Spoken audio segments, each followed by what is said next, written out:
We're making cauliflower wraps today. I filmed this video a couple of years back on my wife's channel, but we're going to redo it today, and we're going to do it a little bit differently.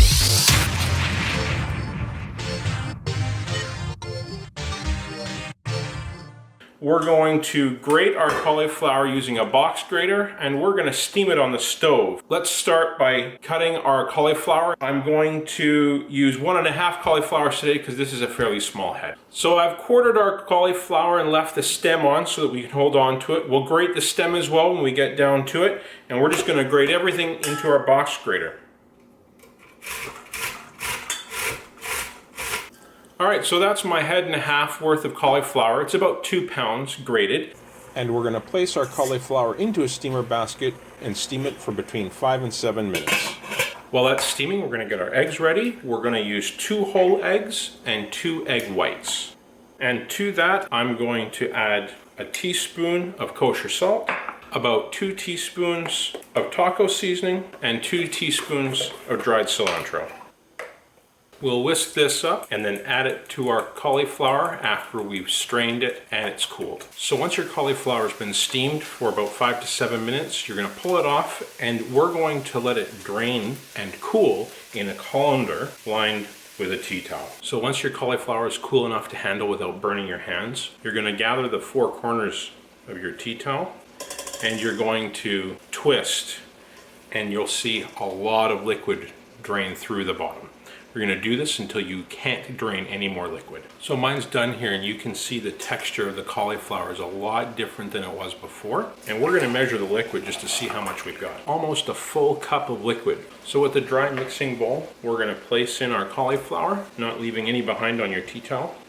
We're going to add in our 2 whole eggs and 2 egg whites, and a cup of low-fat white cheese. I'm using mozzarella. You could use Monterey Jack or something similar. While you're mixing it, if you come across any large chunks of the stem that were not grated or too large to break down with your hands, now's the time to remove them. So we're going to portion these out onto a lined baking sheet, and I'm looking for 6 tortillas out of my batch. I find the easiest way to form these is to use another piece of parchment or some wax paper, lay it over top, and press by hand to get to the shape you want. So we're looking for somewhere between 1/4 and 1/8 of an inch thick.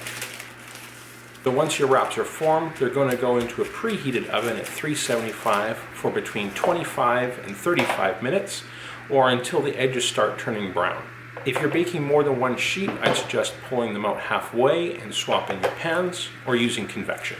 So I pulled these from the oven after about 25 minutes, and we're going to put them on some cooling racks to cool down. So these have cooled for about 5 minutes now, and you can see how pliable they are. So we're going to get some of our burrito toppings and show you what they look like. This is my tortilla with beef and cheese and sour cream and hot sauce. I'm going to roll it up. And it rolled just fine. So just to show you guys how much abuse these wraps can take, you can actually tension and make a taut burrito using these wraps, and it's not leaking. The cheese is definitely optional, but I find it helps a lot, especially if you're going to reheat these the next day. If you're going to store them in the fridge or freezer, separate them with some parchment paper and store them in a Ziploc. So I hope you guys enjoy these. We certainly do. Thanks for watching.